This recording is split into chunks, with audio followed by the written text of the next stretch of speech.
A-I-O-U. É assim, o nome veio da onde? O nome veio da cartilha Caminho Suave. E ela chama a Zabumba, porque ela vai tentar passar um conhecimento básico para o cidadão, informações interessantes, e de A a Z. A ideia é essa. E quem não se lembra, com aquele carinho, né, da Caminho Suave? Bastante gente que tem aí mais de 40 certamente já ouviu falar.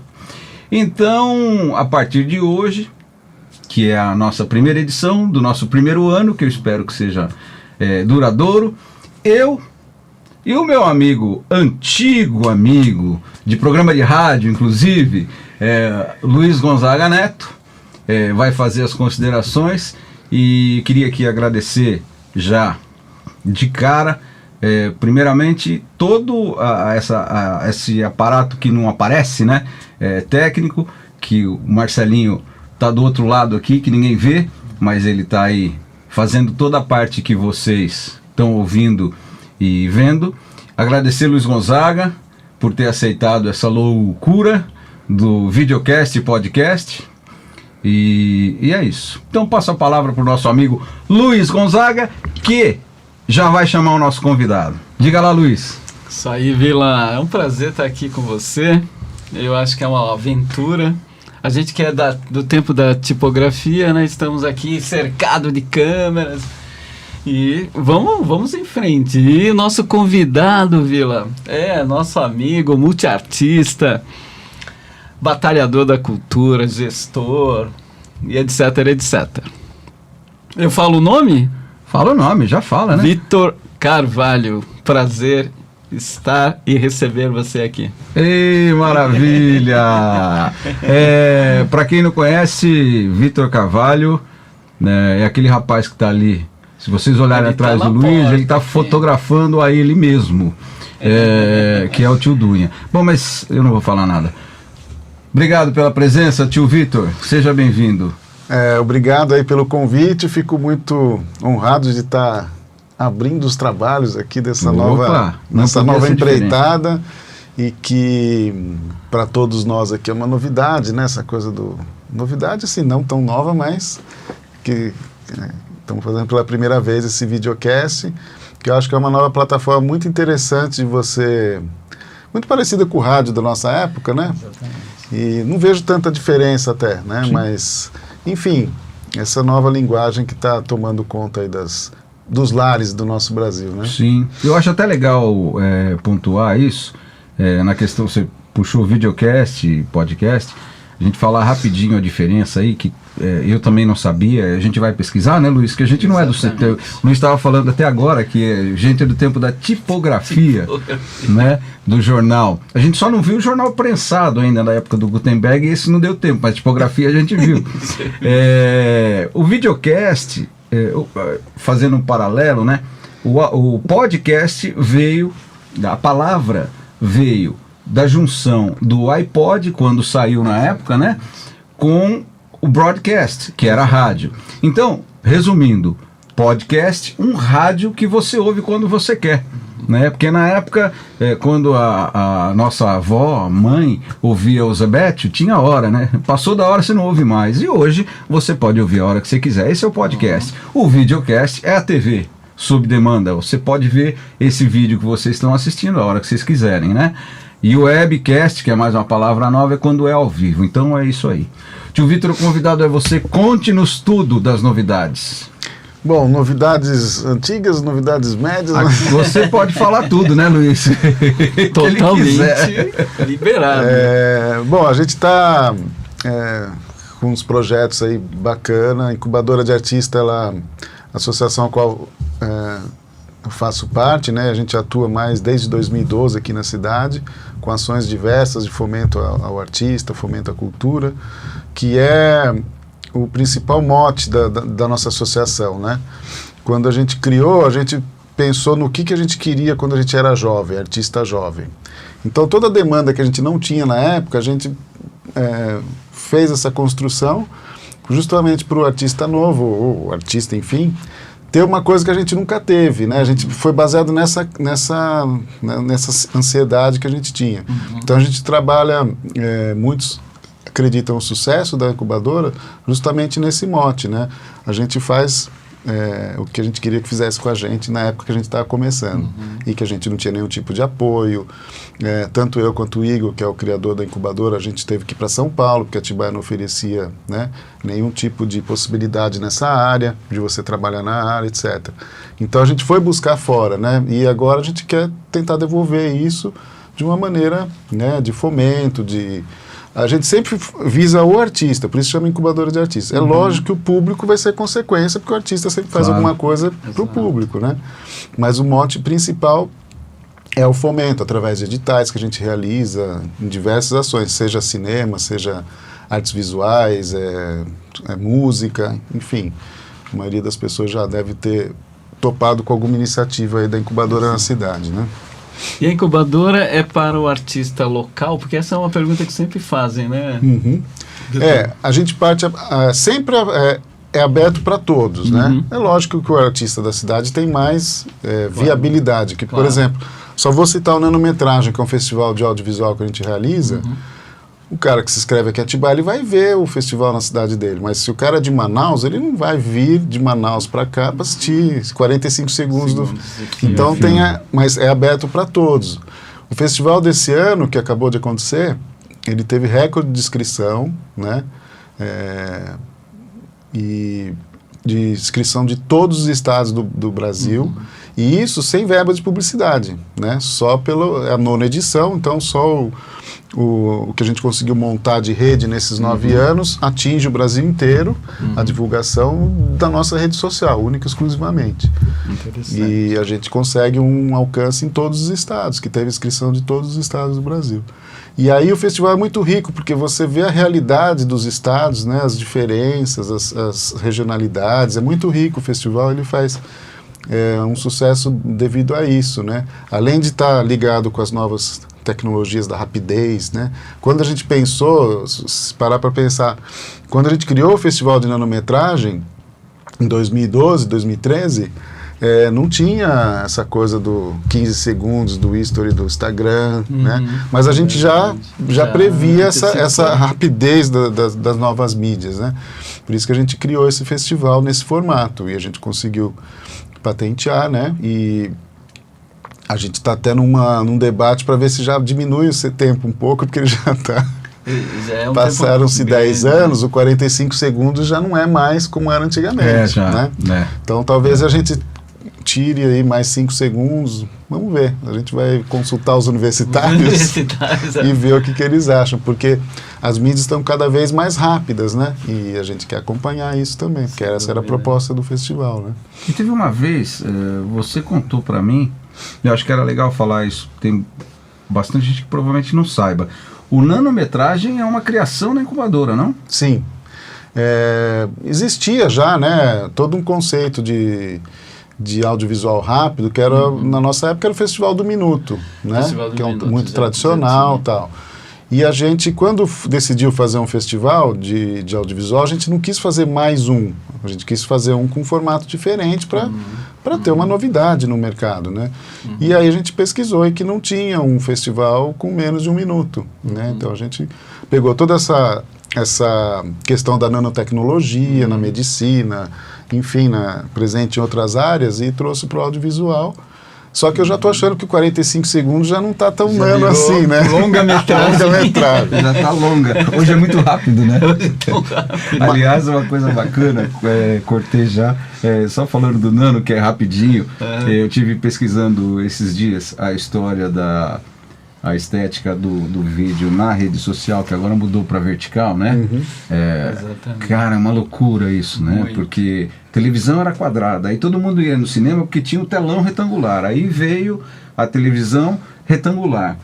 Aí agora voltaram para o quadrado. E por quê? Porque você consegue no celular, se você está no ônibus, virar fica complicado. Então você vê assim e vai virando. Gente, deixa eu contar para vocês quem é o Marcelo. O Marcelo trazendo água aqui para gente.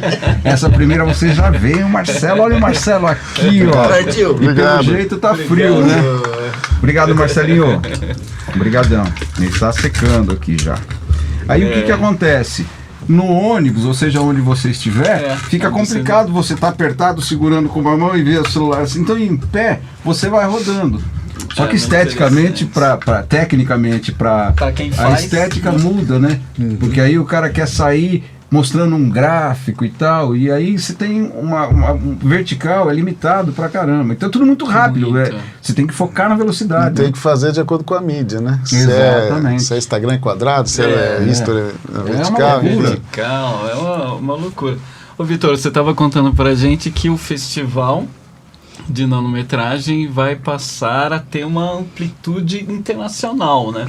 Ele já tem, porque a gente já tem uma parceria com o Festival de Contis, que é um festival da França, e o Festival FIC, que é em Évora, em Portugal. Então, todo ano os nossos filmes passam nesses festivais, uma seleção não o festival inteiro, mas os filmes premiados passam e mais uma média de 15 filmes acabam passando também. Isso desde o começo, né? A novidade é que de uns 3 anos para cá, o Festival de Contis passou a fazer o nanometragem francês também. Então, a gente exibe no nosso festival os premiados de lá. Então, também fica um intercâmbio bem bacana.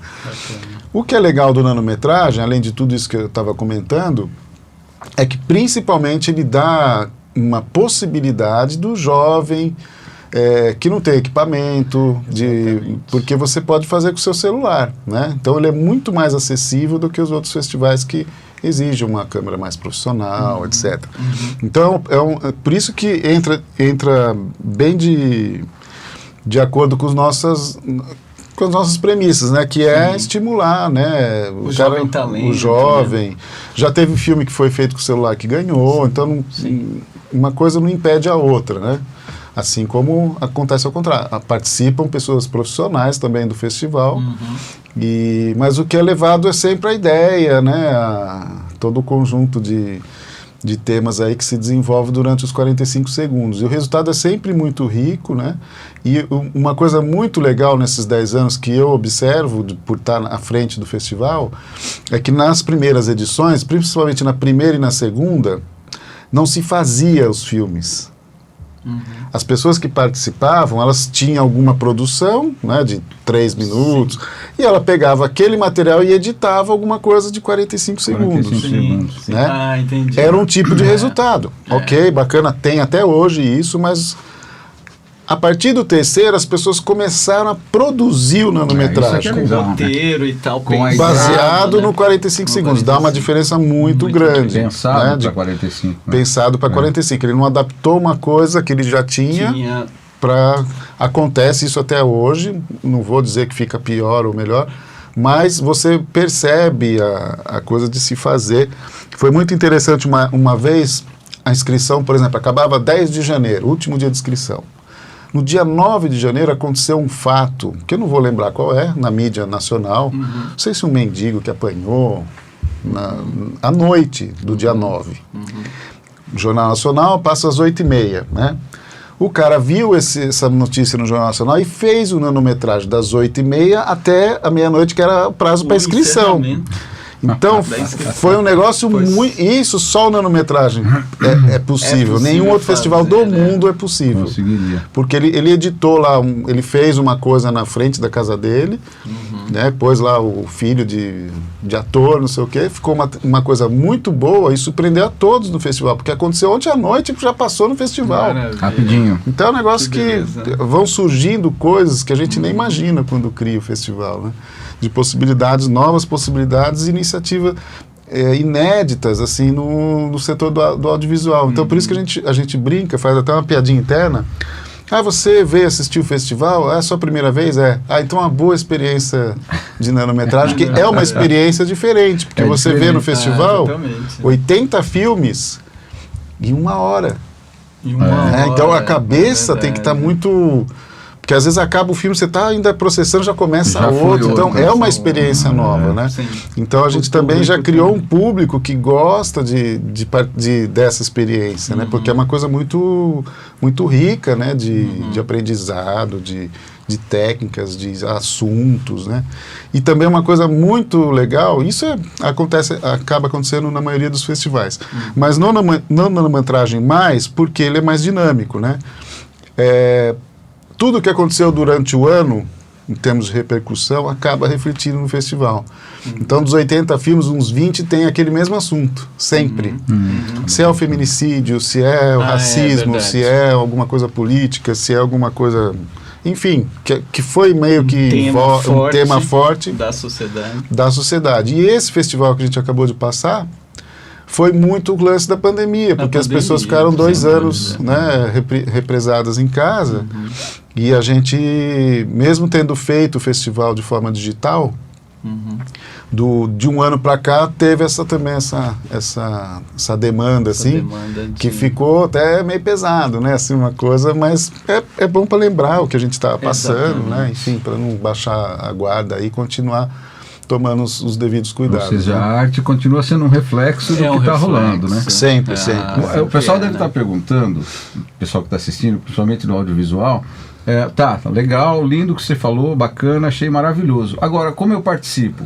Então, né? Claro. Existe aí uma forma de participar, porque a gente aí às vezes ouve, não, mas isso aí é para fulano, e não é, na verdade. Às vezes é falta de você conhecer como acessar uma oportunidade, a instituição, enfim, para poder participar. Claro. Acessando nossas redes sociais, né, Instagram e Facebook, que é o nosso canal de comunicação que vai estar embaixo, viu, né? Gente, no GC aí. No GC sempre outubro é o mês que a gente lança o regulamento. Outubro. Fica em média 6 meses o regulamento aberto, então dá tempo de sobra de produzir. E aí ele é realizado depois de 6 meses aproximadamente. Depende muito da demanda do ano e tal, mas ele acontece geralmente no primeiro semestre ainda. É importante ler o regulamento. Ler o regulamento. A inscrição é gratuita, né? Isso é legal, importante. É grátis. E leiam, porque, por exemplo, esse ano uns 27 filmes ficaram de fora, porque na hora que eu ia conferir a inscrição, o filme tinha 12 minutos, 5 minutos. Ela não lê. Não leu o principal. O título é Festival de 45 Segundos. E ela não presta atenção nisso, né? É pequenininho. É aquilo e vai baixando. São 27 iniciativas que não deram certo porque não leu o regulamento, né? Nem a pessoa já viu que é festival, já mandou o filme sem ler nada, né? Mas é isso, né? A gente sempre lança em outubro. E esse ano a gente está trabalhando uma possibilidade, uma novidade de dar uma grande mudança. A gente está caminhando para a 10ª edição e sempre tem o 10, né? Uma década, né? Uma década E aí uma série de fatores levou com que a gente está canalizando assim, uma ideia de aumentar o festival para 9 países, né? E qual que é a união desses 9 países, qual que é a geografia dessa história? É pegar os países que falam oficialmente a língua portuguesa e participar do festival de uma forma oficial. Então, a gente está pensando até, não está decidido, mas, por exemplo, Festival Lusófono de Nanometragem. Então vai mudar o nome do festival, talvez, de brasileiro para lusófono, e a gente vai atingir 9 países diretamente, né? Todos os países que falam oficialmente a língua portuguesa, e aí a gente acha que vai, com essa iniciativa, crescer muito em relação à qualidade do festival, no sentido de diversidade, porque pega países cultural, né? Pega países da África, da Europa, até da Ásia, e todos falam língua portuguesa, não precisa de legenda, né? E a gente vai ver a riqueza da nossa língua através do nanometragem, né? Então a gente está caminhando para isso, e acho que a próxima edição já teremos bastante novidade. Nesse ano? Nesse ano que vai acontecer em 2023, né? 2023, né? A 10ª edição vai ser coroada aí com essas mudanças, né? A gente vai rebatizar o festival sem perder a sua essência, justamente para crescer a qualidade e a diversidade, que é o que a gente preza mais, né? E essa mudança, né, Vitor, ela vai acontecer também com uma mudança na sua vida, que é a ida para Portugal. São as confluências, né? Tudo acaba convergindo para uma coisa só, né? Eu vou fazer um doutorado em Portugal durante uns 2 anos e meio, agora já no 2º semestre. Então, essa ideia de ampliar o festival já era antiga, antes de eu saber que eu ia fazer o doutorado. E aí a gente vai unindo o útil ao agradável. Então, possivelmente, a próxima edição vai ser em Portugal, né? E a gente está aí trabalhando para que isso aconteça. E são novos desafios, aí, novas possibilidades. A incubadora vai continuar. acontecendo do jeito que sempre foi. Eu só vou estar um pouco mais distante, mas a galera da incubadora vai estar tocando o barco aqui com as coisas que a gente hoje consegue, não tem mais né? distância, né? Não tem, né? A gente vai fazer umas... Aliás, né, Luiz, a gente até pensou em fazer um dos vários da edição do podcast com ele direto de lá de Portugal. A gente pode fazer umas sketches assim, do assunto que for falar, eu faço uma colaboração. Só vou pedir aqui, eu e o Luiz, para que você não faça isso por vídeo, jamais tomando vinho. Ah, não. Não judiar da gente, né, Luiz? Não judiar da gente, né, Luiz? Que é só vinho nacional ainda, né? Só vai tomar vinho nacional. Nacional lá. Além de votar doutor, ainda vai tomar vinho nacional. Olha que tristeza. Você vê? Não é?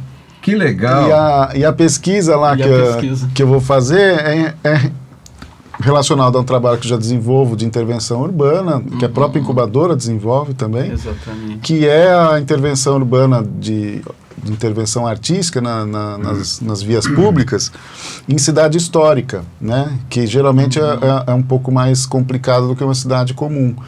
Porque por 1000 razões eles proíbem de ter grafite, de ter outros tipos de intervenção. E o que eu queria também abrir a cabeça das pessoas é que a intervenção urbana não é só grafite.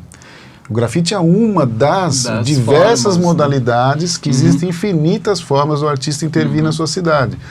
Por exemplo, nesse Ocupa agora, a gente teve uma intervenção artística de 2 arquitetos, né, que desenharam plantas baixas no chão da cidade, relacionada àquele entorno que eles fizeram. Daí eles colocaram lá o código de mapa para você escanear e contar toda a história, o mapeamento de onde eles fizeram. Então tem na porta do cemitério, na frente do museu, no escadão. Então é uma forma de intervenção urbana e não é grafite, é uma sinalização de solo. Né? Tem gente que reconstrói coisas quebradas a partir de um Lego. Então tem uma quina de parede destruída, ele vai lá e completa o volume. Né? Então tem uma série de coisas. De formas. E que a pesquisa que eu pretendo desenvolver é justamente essa. A palavra proibida eu acho muito forte, né? Então, porque a cidade é tombada pela Unesco, é proibido fazer intervenção urbana, ou grafite, ou qualquer uma que seja. E essa palavra eu acho que é muito forte e está ficando cada vez mais antiga. Né? O proibido é muito, principalmente na arte, né? E principalmente numa cidade, né? Onde todos coabitam. Né? Então eu queria mostrar na pesquisa que é possível as coisas coexistirem. Você não precisa proibir, você pode normalizar, fazer algum tipo de, né? de regra, mas não proibir. Né?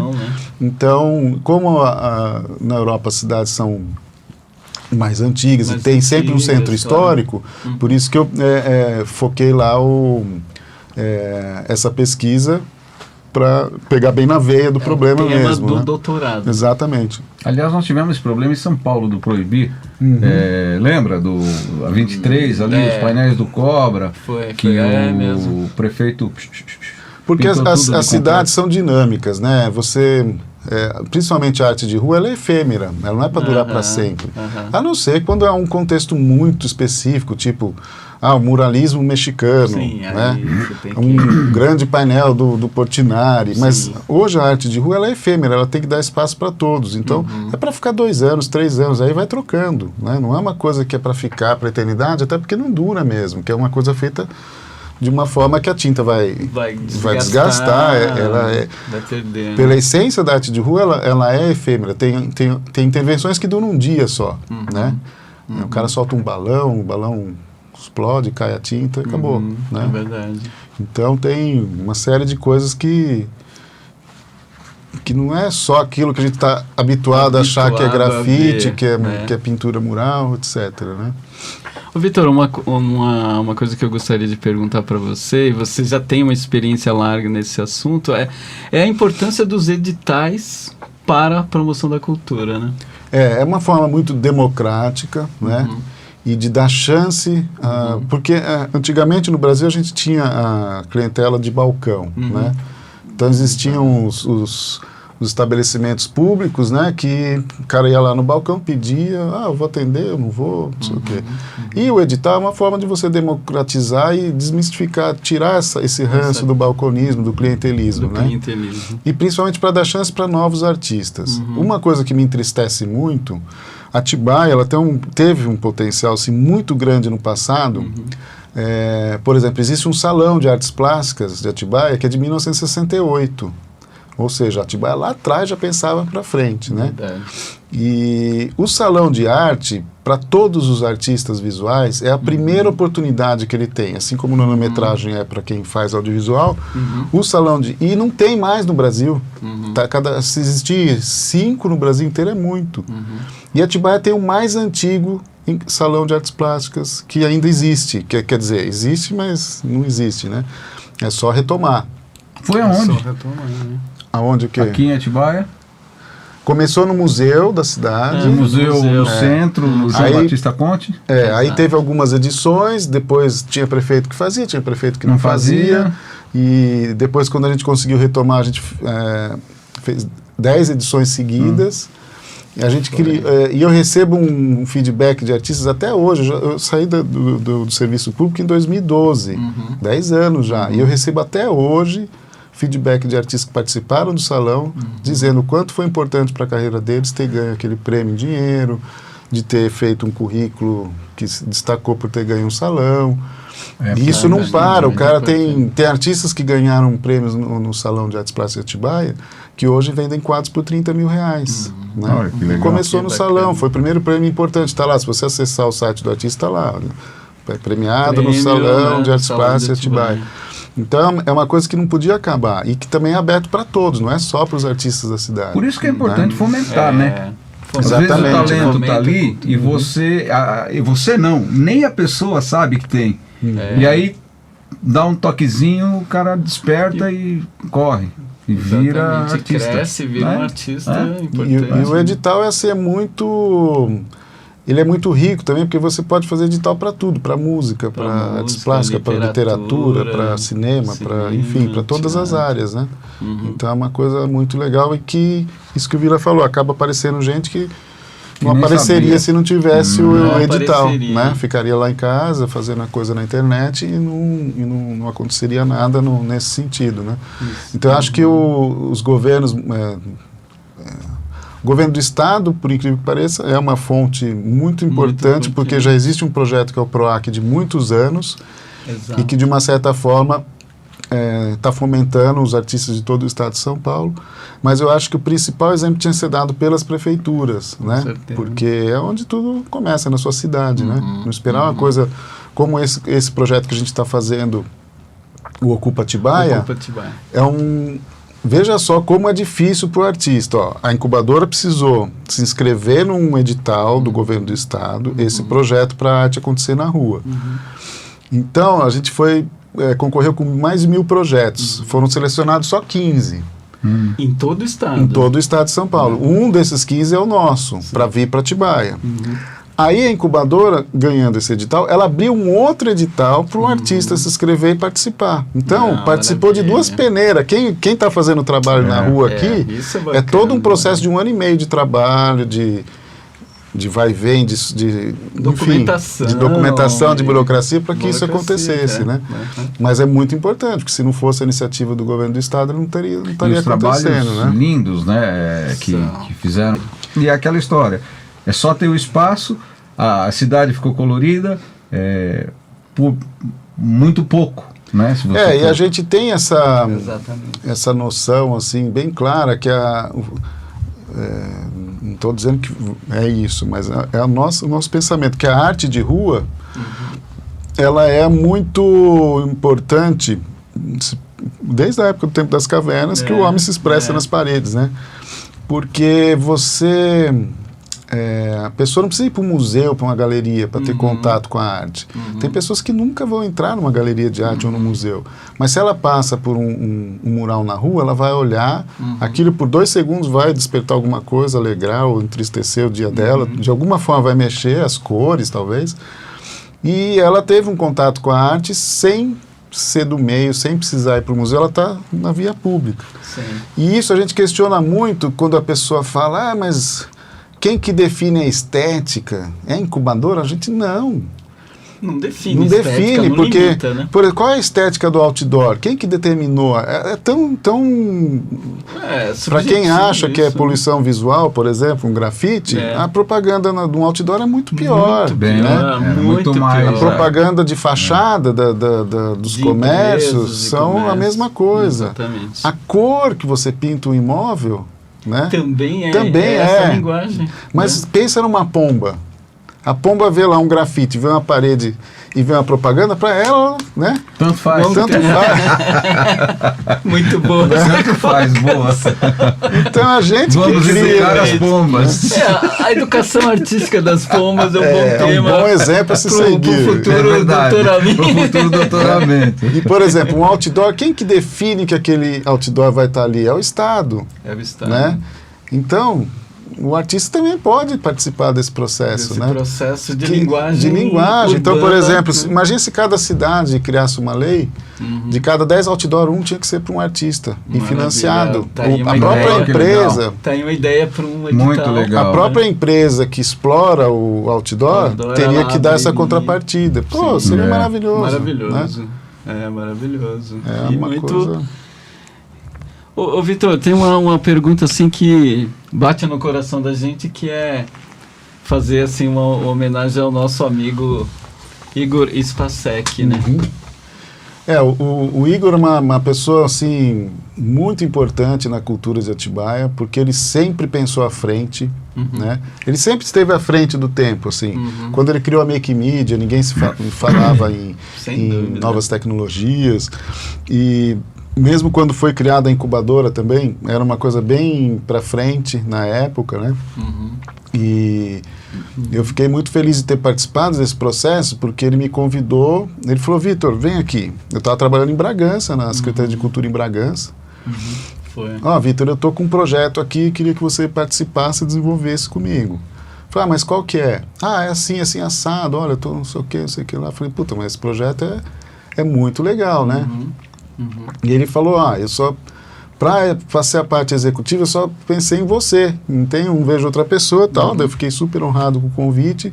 E aí, a partir desse aceite, né, eu abandonei lá Bragança, até fica uma dívida com o pessoal de Bragança que acreditaram lá no meu trabalho, mas eu fiquei, acho que um mês e meio, porque foi tudo coincidência, rápido, né? Foi tudo muito rápido. E o desafio da incubadora era muito maior para mim do que, né, uma coisa que eu já tinha feito. E aí a gente desenvolveu, a partir dessa ideia inicial dele, de criar todo esse conceito de fomento aos artistas, das dificuldades que ele teve e eu também tive quando a gente estava começando, foi desenvolvendo todo esse processo, e aí a coisa aconteceu, né, de uma maneira muito legal. É uma dupla que deu muito certo, assim, os pensamentos convergentes se convergiam, sempre para uma coisa maior, né? E agora, né, nesses últimos 10 meses aí, a gente teve essa surpresa desagradável aí, dessa descoberta de um câncer, né, no qual ele lutou bravamente aí durante 10 meses e não conseguiu vencer, né? E agora vai ficar esse vazio do Igor aí nessa jornada, e que a gente vai continuar o trabalho para tentar aí fazer jus a tudo que ele fez pela cultura da cidade também, né? Quem conheceu o Igor sabe foi impressionante o número de mensagens que teve de pessoas que foram ajudadas por ele que ninguém sabia, né? É verdade. Nem eu, assim, sabia. Então a pessoa, o Igor me ajudou quando eu comecei, tal coisa, não sei o que lá.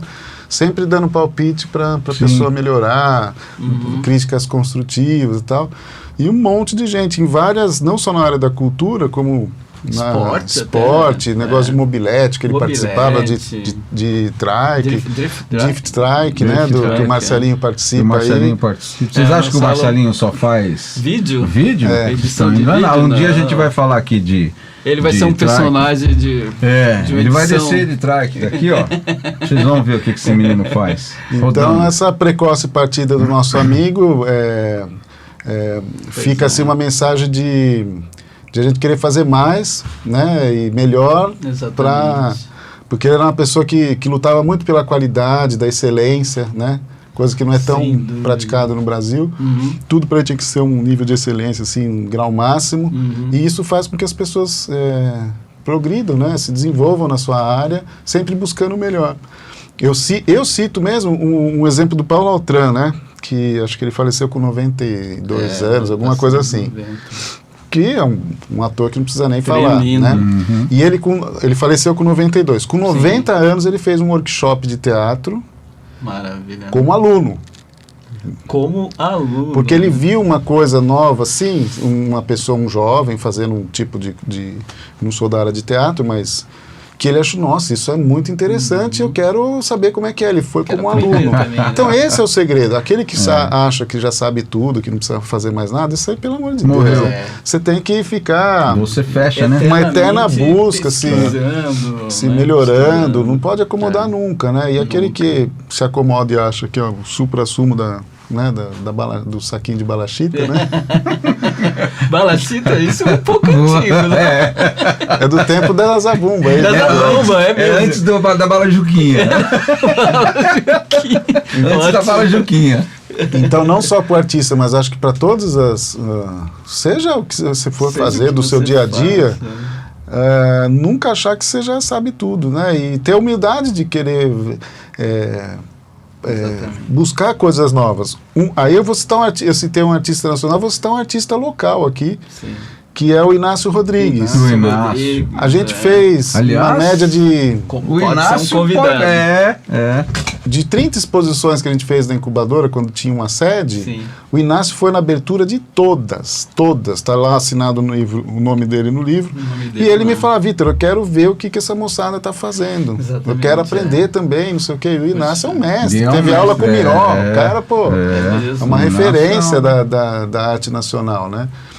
Então eu pego o exemplo do Inácio e do Paulo Altran para dar para todos aí de que tem que continuar. E voltando no Igor, fica o legado dele e a saudade, que eu acho que esses dias eu estava pensando sobre isso e a gente perdeu, nós, né? Que perdemos amigos, o João, agora o Igor, enfim.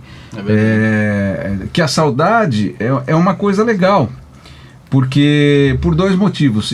Isso foi eu pensando comigo mesmo. Porque você tem saudade do que você viveu, né? Da convivência com a pessoa ou com a situação.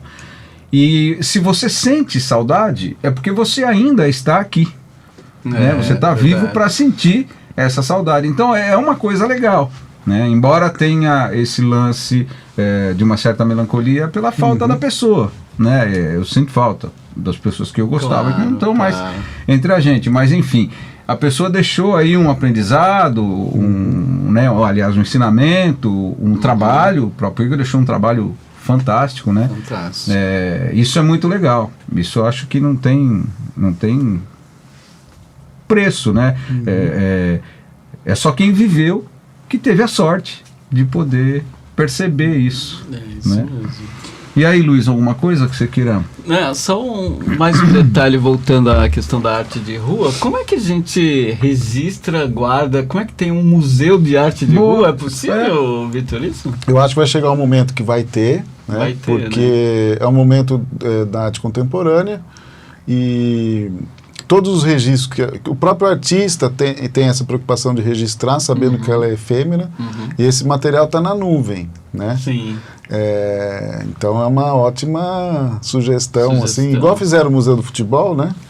Sim, imagina um museu de arte de rua, assim, que a gente já tem, o movimento de arte de rua começou basicamente em Nova York, né, na década de 80, que é sempre ligado ao hip hop, né? Exatamente, a os trilha grafites, musical era o hip hop, né? E depois ela foi, né, tomando outras dimensões. Mas é uma arte nova, jovem, e como toda arte, para se ter um museu, precisa de uns 100 anos, eu acredito, né? Porque ela ainda é muito jovem, né? Ela tem 30 anos, 40 anos. Né? Então eu acredito que isso vai acontecer em algum momento. O Brasil é um celeiro de artistas, assim, a quantidade de artistas de nível bom é impressionante, né, nas periferias da cidade, mas uma qualidade, assim, que a gente tem um maior expoente que são os Gêmeos, né? Os Gêmeos. Que fazem um sucesso mundial. Né? Mas tem uma moçada tão talentosa quanto e que está aí escondida, né? Que a gente teria que descobrir. Essa é uma das funções da incubadora, de tentar dar um fomento para esse jovem que está começando a ter uma oportunidade de mostrar seu trabalho. Porque o artista, uma coisa que eu queria falar aqui, de estar acompanhando esses artistas na rua, é o preconceito que se sofre. Não por estar fazendo arte de rua, mas o artista em si, ele sofre muito preconceito no Brasil. E principalmente hoje com um governo que ataca os artistas, né? Isso está ficando uma coisa até muito polarizada.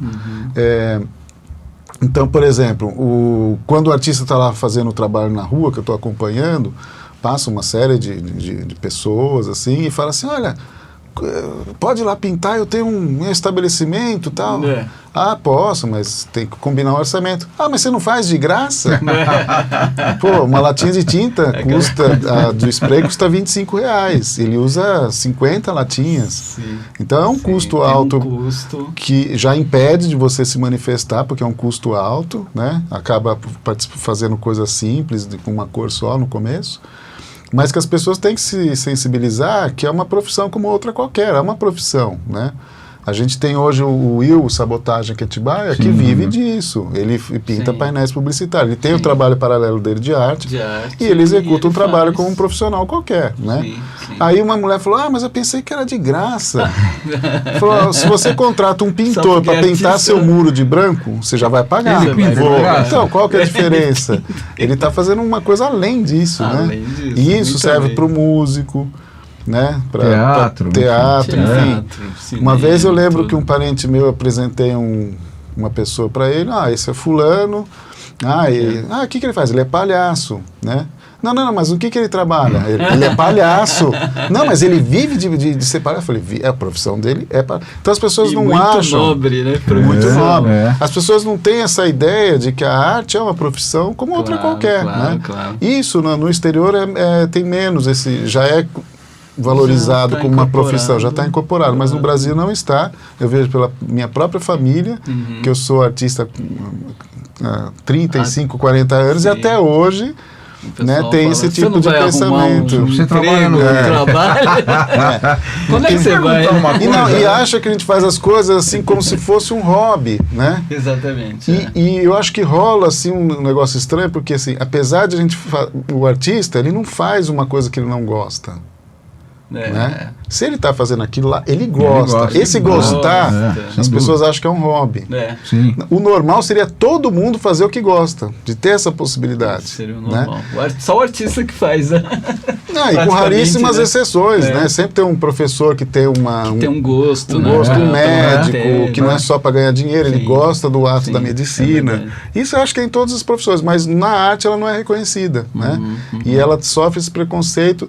E até às vezes, como as pessoas hoje em dia estão num grau de infelicidade muito grande, eu acho que de 10 pessoas que trabalham, 9 são infelizes da ação que ela está realizando, e que quando vê um artista trabalhando na sua plenitude, ela não consegue encaixar isso aí. Não, ele vive de brisa, ele vive de... Não, ele está trabalhando como você, mas ele faz uma coisa até mais bem feita, porque ele está fazendo com gosto, com carinho, com pesquisa. Deixa eu pegar um gancho da arte de rua, que tem muita gente que confunde pichação, né? Eu já vi o pessoal falar, o cara tá pichando o muro, né? O cobra tá lá pichando o muro. Então tem uma diferença, acho que era legal a gente falar disso um pouquinho. Então, a pichação, até a gente não vai nem entrar em questão de se é arte ou não, porque daí é outro programa que precisa, né, pra gente discutir. Sim. Mas ela é uma manifestação autêntica de um setor, um grupo da sociedade que está sofrendo algum tipo de discriminação, seja social, seja econômica, né? E ela quer se manifestar, e o jeito dela se manifestar é isso, é um protesto, né? Mas invade a propriedade, não sei o quê. Todo protesto é um protesto. É um protesto. Né? Se ela está se protestando, ela não vai lá escalar um prédio para fazer aquelas pichações a troco de nada. Ela tem um motivo, ela quer mostrar, olha, eu estou aqui, eu sou da periferia e eu não tenho condição de estar aqui, então eu vou interferir nessa coisa injusta que é a nossa sociedade. Então, assim, eu nem julgo essa questão de invasão de propriedade, porque eu acho que todo protesto é legítimo, né? Independente se ele é certo ou se ele é errado. E geralmente o pichador sempre acaba virando um grafiteiro, né? porque aí ele vai, né, buscando outras coisas, elaborando a linguagem. Exatamente, temas, porque... né? Mas é uma expressão autêntica de rua e de protesto, né? Aí a pessoa fala, aquele vagabundo pichou não sei o quê. Mas por que você acha que ele é vagabundo? Ele não deve ter emprego, ele deve ter sofrido uma série de coisas. Tem uma causa social. Uma causa social, principalmente nas grandes cidades, né? Sim. E onde o poder público não atua. E isso é muito importante, porque quando a gente fez oficina de grafite na cidade, sumiram as pichações. É fato. Muito bacana isso. Não se tem mais nada durante 10 anos, voltou as pichações na cidade. É só fazer oficina de grafite para molecada, porque é lúdico, é uma coisa lúdico. Assim... É muito mais gostoso, porque, por exemplo, pensa bem, o cara tá lá pichando, ele tá tendo um prazer de protesto e tal. Não estou falando que é errado, que é certo. A partir do momento que essa mesma pessoa faz uma oficina de grafite e descobre um outro universo que é muito mais prazeroso, porque não vai ter o risco, porque ele vai pedir autorização, ele vai sentir uma plenitude, ele vai abandonar aquela coisa marginal. É natural, é um caminho natural. Agora, isso tem que ter um estímulo do poder público. Se não tem, fica Deus dará e acontecem as coisas. Se repete. Essas Vitor, angústias, né? Dessa nova temporada na Europa vai sair um novo livro, porque eu tô aqui com um dos produtos do Vitor, né? Então eu fico sonhando que o Vitor vai sempre né? sabes, porque uma coisa que eu consegui fazer durante toda a minha vida foi, independente da minha atuação profissional de subsistência, eu sempre mantive paralelo um trabalho de artista, né? Nunca abandonei. Vários colegas que eu conheço abandonou a parte artística e se voltou para o profissional só. Não estou falando que é errado. Né? Então a gente está sempre buscando novidades e pesquisas, então eu acho que o próximo trabalho é desse de intervenção urbana em cidades históricas, né? Para fazer tipo uma cartilha do que... de um beabá, assim. Né? Não a gente determinar, mas mostrar o que se faz, nos outros países, porque o grande barato da arte de rua hoje, diferente, isso é uma questão muito profunda. Se você pegar as cavernas, né, tanto aqui no Brasil, como na França, esqueci o nome, Lascaux, alguma coisa assim. Exato, que tem a gruta, né? Na Espanha e na América, era a mesma época, a galera se manifestando nas cavernas, mas não existia internet. O cara estava isolado, então é uma necessidade humana, porque vários pontos do mundo, arte rupestre, sem ter comunicação uma com a outra, acabavam fazendo a mesma coisa, gente. É muito louco. E hoje, na arte de rua, com o advento da internet, o que um artista de rua está fazendo inédito no Paquistão, coisa que a gente nunca teria contato, está lá no Instagram dele. Aí um cara do Alasca vê e fala, puta, olha que legal, vou fazer isso aqui. Então, a arte de rua, ela cria uma rede mundial muito rápida. Então, até a questão de autoria se perde, eu acho. Se perde um pouco até. Porque uma hora o cara está fazendo uma coisa que já puxou de 5 pessoas que puxaram de outra coisa. Né? Então, até a questão autoral, eu acho que tem que ser revista, por essa coisa de, não, isso é meu. Né? Uma das minhas coisas de pesquisa que eu fiz no mestrado foi essa coisa de arte coletiva. A partir do momento de você fazer um trabalho colaborativo, eu vou chamar o Luiz e o Vilas para fazer uma coisa. De quem é a autoria? É dos 3? É só de um? Tem um coletivo. Então eu acho que essa coisa autoral também, com o tempo, tem uma segunda importância, eu acho. Então essa parte mesmo que o Vila falou, o artista aqui no Alasca pegou uma coisa do Paquistão, aí o cara de Atibaia já está fazendo uma coisa que ele acha que é do cara do Alasca, mas na verdade é do cara do Paquistão. Que isso é uma releitura. Mas cada um vai dar a sua contribuição pessoal para tornar aquilo mais autêntico. E a colagem tem tudo a ver com isso que você está falando. Com tudo, né? É uma coisa muito dinâmica, né? E que quando está restrito a museu, a um circuito fechado de galeria, anda a passo de tartaruga, né? Uma coisa do eu, né, que está sendo deixado para trás. E sempre vai ter essa rivalidade. Nesses momentos de transição da história da arte, sempre tem os pessimistas, tem aqueles que acham que está sendo passado para trás, tem aqueles que menosprezam a nova tecnologia. Eu lembro, sou fotógrafo de formação, Quando se inventou a fotografia digital, ou pelo celular, mas isso não é fotografia. Lógico que é. Porque o cara tem medo de perder o seu status quo, né? Aquele território. Ele tem que eternamente se atualizar. Sim. Senão, quando inventou, a própria invenção da fotografia na história da arte foi uma quebra de paradigma, porque tinha pintor que se suicidou porque falou, com esse equipamento novo do demônio, arte, né? Eu não vou mais ter encomenda, né, de paisagem, porque a fotografia é muito mais fiel. Só que aí, os mais antenados, que sempre tem, né? Sempre tem. Que é quando a fotografia inventada, qual era a sua, assim, limitação? Eram as cores, ela era preta e branca.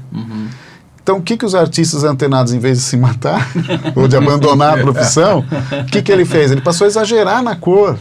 Então, surgiram novos movimentos, impressionismo, aquele exagero carregado, registrar as nuances das cores da mesma paisagem 7 vezes durante o dia. A fotografia não conseguia fazer. Então, você sempre dá para unir a tecnologia para você evoluir também, né? Não só ser pessimista. E se você fazer um retrospecto, acontece. Quando se inventou o cinema, quando o cinema mudo passou a ser falado, o próprio Chaplin entrou em depressão, né? Porque ele falou, aqui está o fim da minha carreira, porque eu sou um artista de cinema mudo, eu não sei me expressar nessa nova... quando passou do preto e branco para o colorido, quando a música... do vinil pro CD, né? Do CD pro MP3. Então as coisas vão evoluindo, gente. Não tem como você brecar, né? A fotografia feita pelo celular, ela não deixou de existir. Ela nunca foi tão praticada na história da humanidade como...